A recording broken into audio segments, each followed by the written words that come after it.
hadlo self introduction tips. Markii aad sameynaysid isbarasho ama dadka aad isbaraysid waxyaabaha kaa caawinaya inaad fahamtid ayaa rabaa inaan kuu sheego kadibna aad samaysid ama muuqaal ahaan u samaysid ama cod ahaan u samaysid. Haddaba qaybta koowaad waxaa waaye introduction waa qaybtii aad ku furfuraysid hadalka. Halkan qaybtan maxaad ku sheegaysaa? Waxaad ku sheegaysaa magacaada. Aniga waxaa la yidhaha Hiblaayo. Origin waxaan ka imid meeshaas iyo meeshaas ama meeshaan aan ku dhasho deganahay weligay joogay sanadkaasaan dhashay bishaas maalintaasaan dhashay iyo waxaa kaga hadli kartaa roolkaada ama shaqadaada work shaqadaada kaga hadli kartaa. Aniga waxaan ahay macalimad, aniga waxaan ahay business woman, aniga waxaa ahay housewife guri joogto, aniga waxaa ahay fanaan waan haysaa, aniga waxaan ahay dhakhtar. Hadba shaqadaada ama job titlekaada wuxuu yahay ayaad inoogu sheegaysaa qaybtan introductionka bilowga hore oo furfuraysid. Magacayga waxaa waaye Hiblaayo, waxaan ka imid Soomaaliya ama waxaan deganahay ama waxaan ku dhashay waddanka Kenya, halkaasaan ku barbaaray ilaa haddana joogaa. Waxaan dhashay sanadkaas hebel waxaanan ka shaqeeyaa macalinimo ama waxaan ahay macalin shaqadeyda. Haddii adiga ardayta waxaad leedahay waxaan ahay arday. Halkaa shaqada meesha shaqada waxaa ku bedelaysaa roolkaada oo ardaynimada ah. qaybtaas waa iga haysaa rajeynayaa saddexdan ayaa qaybtan kusoo koobaysaa. qayb kalaa bilaabaysaa description aa lahaa. halkan description waxaa qeexidda. adiga waxaad inoo faahfaahinaysaa qofka aad tahay. qof noocee waaye? Xaliimo, Caasho, Cabdi, Cusmaan. qof noocee yahay?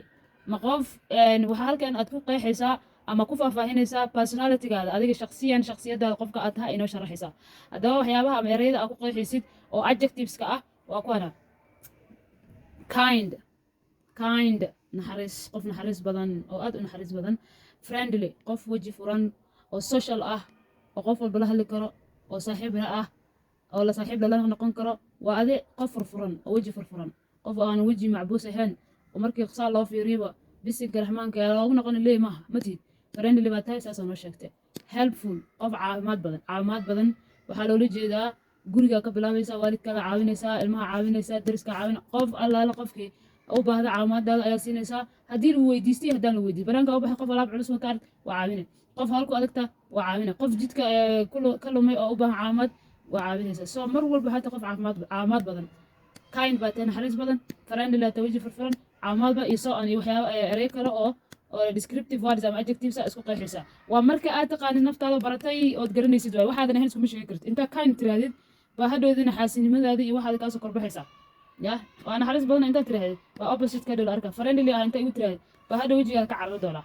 soo waa marka aad taqaanid shakhsiyadaada ayaa sida noogu sheegaysaa. waa haddaad taqaanid. number 3 hobbies maxaa waaye? waxyaabaha aad jeceshahay xilliga aad fariga tahay ama aadan shaqaynin ama aadan waxba baranaynin in aad samaysid oo ku raaxaysatid oo farxad ku dareentid ayaa la dhahaa hobbies. qof walba iyo shakhsi kasta way u kala duwan tahay hobbiyada. qof baa wuxuu sameeyaa sida dumarka oo kale guriga inay nadiifiyaan ayaa hobbigooda ah. maalin bay qabsanayaan guriga dabii dacal, meel walba ayay nadiifinayaan, meel walba ilaa darbiyaday masaxayaan ay dhaqayaan. waa hobbigooda. qof baa wuxuu sameeyaa halkan reading, waxbuu akhriyaa, buugaagtu akhriyaa, akhrisku ku fiican yahay. quraan uu akhristaa, buug buu akhriyaa, wax walba articles uu akhristaa, newspapers uu akhristaa. akhrisku ku fiican yahay inuu wax akhristo oo wax fahmo ayuu ku fiican yahay. sheekooyinka qoraalada yaryar oo kooban waxaas oo dhan ba akhris unba uu ku raaxaystaa oo waqtigiis free timekiisa sameeyaa.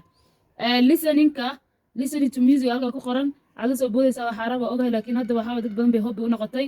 waa tusaale, laakiin waxaad samayn kartaa listening to quraan waa dhigi kartaa, listening to others waa dhigi kartaa. dadka kale inaad dhageysatid oo adiga aadan hadlin waa hobby. iyana inaad exercise samaysid gymka aadidoo kale waa hobby. waxaa hobby ka dhigan kartaa ina out aadid adiga iscasuntid oo banaanka kaliya waqti kusoo qaadatid ina waa hobby.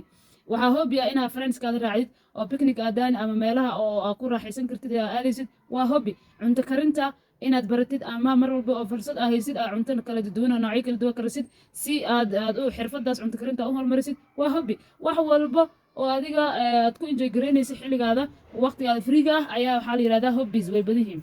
soo ama hal baa yeelan kartaa intaa sheegnay ama laba waa badin kartaa haddaad doontid. okay, number 4 waxaa ka hadlaysaa dreams goals. halka ardaydeeda way isku qaldaan. dreams markaad ka hadlaysid waxa aad jeclaan lahayd inaad heshid ama inaad noqotid ama aad ku riyoonaysid ama aad u baahnaan lahayd inaad samaysid waa dreamkaada. waxaan jeclaan lahaa inaan lacag yeesho oo nolol qurux badan aan ku noolaado. waan jeclaan lahaa mustaqbalka in aan nolol taajirnimo aan ku noolaado, guri qurux badan aan ku noolaado. it's my dream. waa waxa aan jeclaha waaye oo aniga iska rabi lahaa u baahanahay waay. haddaba marka waa wax aan cayimneen ama waqtigeeda go-neen ama waqtigeeda la garanayn qorshaha ku jira laakiin aad jeclaan lahayd inaad samaysid ayaa dreams lahaa. laakiin markii ay noqoto goals waa hadaf waa wax tan uu ka duwaya tan waa general waxaan cayimneen waaye oo iska rabtid laakiin goals markaa leedahay labadoodu way israacaan waa markii wixii ay ku cayiman yihiin hadaf baa leedahay hadafkaada waa taqaanaa meesha u socotid waxaa rabtaa in aad xirfad baratid xirfadda noocay taa taqaanaa waqtigaa baranaysid taqaanaa intay kugu qaadanaysa muddadaa taqaanaa kadib siday kuu anfacayso iyo wixii aad ku qaban lahayd garanaysaa waa specific aa lahaa english haddana waxaa lahaa measurable wax la cabiri karo oo waqti leh iyo timekeeda ay time limit bay leedahay so labada sidaas waa tan waa general tan waa wax specific ah oo cayiman waay tusaalahaan oo kale waxaa leeyahay waxaan rabaa inaan lacag ururiyo bil walbana $100 $200 $300 inaan ayuuta ku galo oo waxaan rabaa markii lacagaas ii bata telefoon ku gato ama waxa markaas u baahan ku gato so bil walba markii laga arto lacagti waan bixinayaa kama meermeerinayay waa wax cayiman oo liskaga baahan yahay ama ayuuta ku gal ama adiga save gare meel ku rid waa inaad samaysaa because hadafkaada ayaa wuxuu yahay lacagtaas markii xisaabtii ay gaarto inaad wax ku samaysid so marka waa skills xirfadaha aad baranaysid oo kale noqon kartaa inaa xirfadda ku hadalka ingiliishka horumarisid oo iska dhistid goolskaada way noqon kartaa kaariyagaada inaa wax ka bedeshid professionkaada ama waxaa baranaysid dhakhtarnimo injineernimo macalnimo wax walba oo jeceshahay in aad heer ka gaartaa growing inaad samaysaa personally shakhsiyan inaad wax iska kaa bedelaan oo mature personal noqotid oo meeshaada aada joogin isku sii marka 20 jir heedii adoo 40 jir ah aadan isku sii u fikirin isku sii wax u sameynin isku sii u hadlin oo wax badan iska kaa bedelaan mar walba maalin walbana isbedelaa samaysid halkan strengths aa lahaa strengths waa awoodahaada talentigaada waxyaabaha aad ku fiican tahay oo dadka kale kaga duwan tahay oo adiga khaaska kuwa ilaahayna kugu deeqay ayaa la strengths hadda markaan sidaan u isticmaalayno ayay la macno tahay so tusaalahaan kale patient ay tahay qof dulqaad badan dee dulqaadka dadka ma wadan ahaan dad baa ilaah ugu deeqay very good for you fast lana waxaa tahay qof degdeg wax ku barta hadday cunto kale noqoto hadday darawalnimo noqoto hadday cashar noqoto haddii wax kasta oo u baahat inaad baratid dirbadii waa bartaa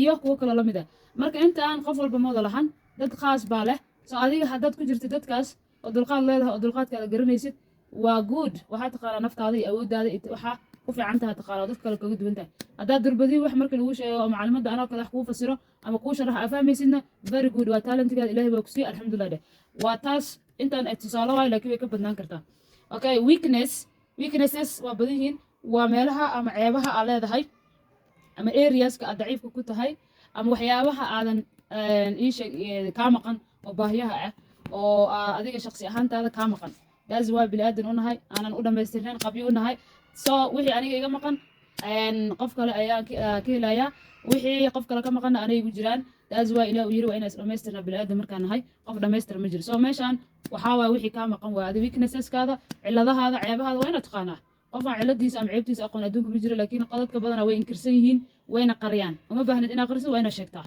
good so marka inta tusaalooyin waxay noqonayaan too much responsibility adiga dad baa waxay jiraan inay isa saaraan mas-uuliyad ayna tabar u haynin too much responsibility dusha iska saaraan soomaalidan u badan qof waxaa arkaysaa shaqaynaayo 150 qof wax siinaayo oo asaga isku waajib yeelaayo dadkaas inuu baahidooda kafaalo qaado tiisana u dayaco waa cilad waa weakness waay adiga aad leedahay first number yourself then second others wixii aad awoodidna dadka ugu deeq ama wax ku caawi wixii aadan awoodin ilaah u daa so too much responsibility waa weakness waa iyo kuwo kaloo la mid ah so marka dad baa waxay yihiin too honest waa aad bay daacad u yihiin waa weakness waa laga faa'iidaysanaa people will take advantage of you ma fiicno so intaan waxaa weeye marka adiga aad iska hadlaysid waxaa rabaa marka ardaydeeda in aad ii soo qortaan commentiga kusoo qortaan adigoo isticmaala qeybahan kala gedisan waxay noqonayaan 1 2 3 4 5 6 paragraph oo yaryar oo kooban bay noqonaysaa intaan garanaynin waa baraya si loo qoraayo wabillahi tawfiiq